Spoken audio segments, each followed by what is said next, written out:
Hey guys! Welcome back to our Ilocos adventure. Day 2 na tayo. After a fun and unforgettable first day, we woke up feeling recharged and excited for what's next.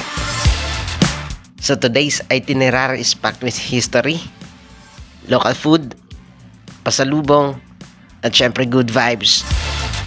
From heritage spots to iconic streets, and even some wild encounters, this day is all about discovering more of what Ilocos has to offer.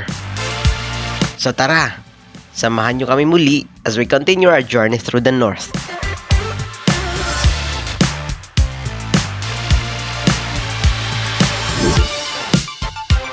Day 2 started bright and early. We all woke up excited, ready to explore more of Ilocos.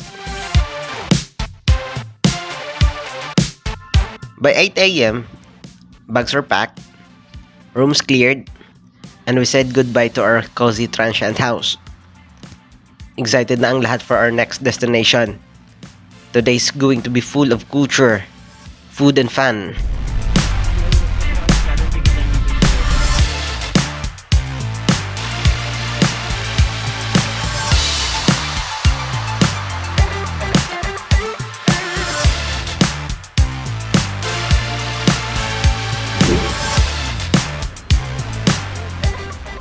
First official stop, Malacañang of the North.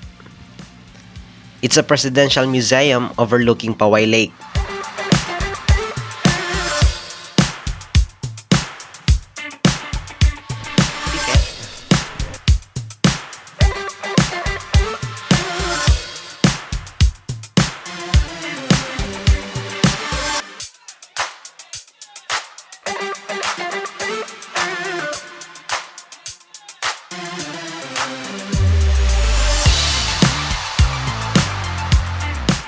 The house is grand and elegant.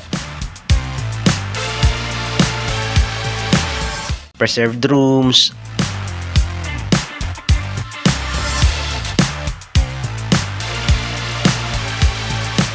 old photos, and historical pieces from the Marcos era. Every corner had a story.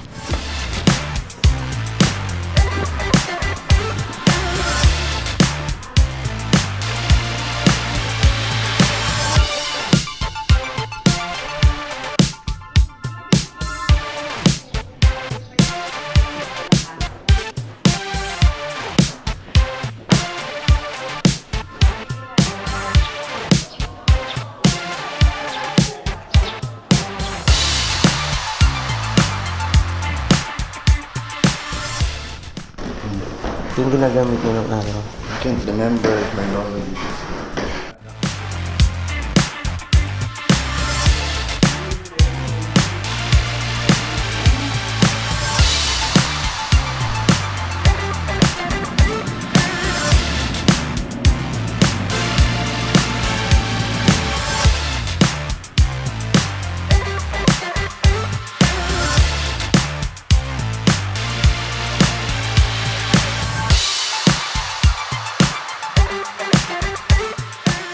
Nakakatuwa kasi habang naglilibot kami, may mga tourist din na nagpipicture.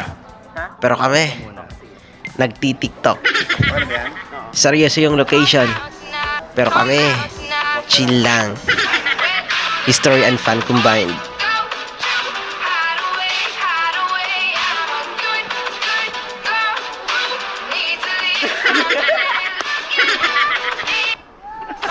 Teka lang. Hindi ko alam eh. Paano ba? Hindi, okay na yun. Ihataw mo lang. Ganun. Okay. After learning about history, time for something every Filipino traveler loves. Pasalubong shopping. We stopped by a local pasalubong center filled with Ilocano favorites. We bought bagnet, yung crisp and flavorful. May chicharon din. Super crunchy. Lalo na kapag tinerno sa suka. So nag-round trip kami sa loob kasi ang daming goodies. Merong mga basi wine, garlic chips, and sweets. Lahat kami napabili. It's impossible not to. By 11 a.m., we arrived at Baluarte ni Singson. It's a mix of zoo and private museum. May tigers, ostriches, zebras, and exotic birds. Nakikipag-away ka? Selfie tayo. Sabi mo naka-video ka. Naka-video ka, bahala ka. Sumbong kita. Ang laki ng area and it's open air. Nag-enjoy kami sa photo ops, lalo na sa malalaking animal statues and safari-inspired spots. Some of the group even tried riding the mini carriages. What made it fun was how unexpected everything felt. Yung parang may safari vibes in Ilocos.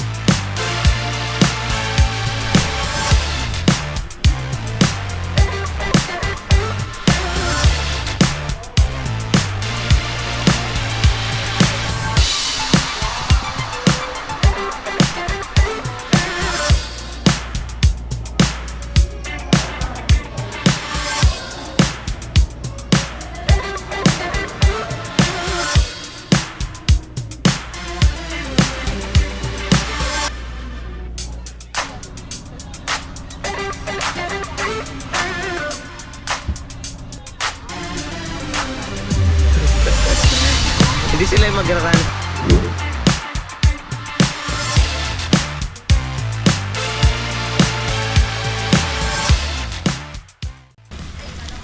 You're looking at me, ah?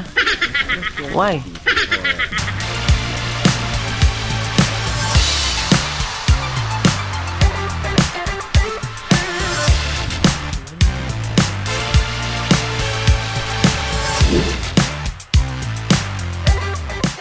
In the afternoon, we explored the iconic Calle Crisologo, cobblestone streets, heritage houses, and horse-drawn carriages.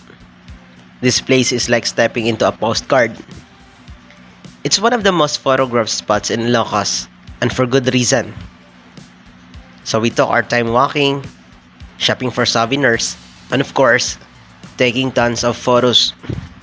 May mga shops sila na nagsisell ng wooden crafts, handmade jewelry, ref magnets, and more. Sobrang chill lang, and the vibe was super aesthetic.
By 4 p.m., it was time to leave.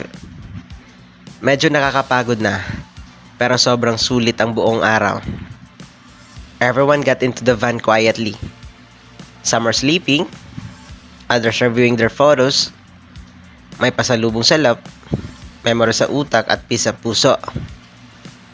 Ilocos gave us more than just tourist spots.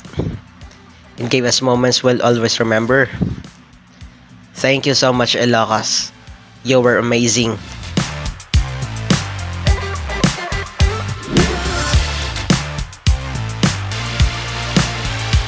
As we wrap up day 2 of our Ilocos trip, We're bringing home more than just pasalubong.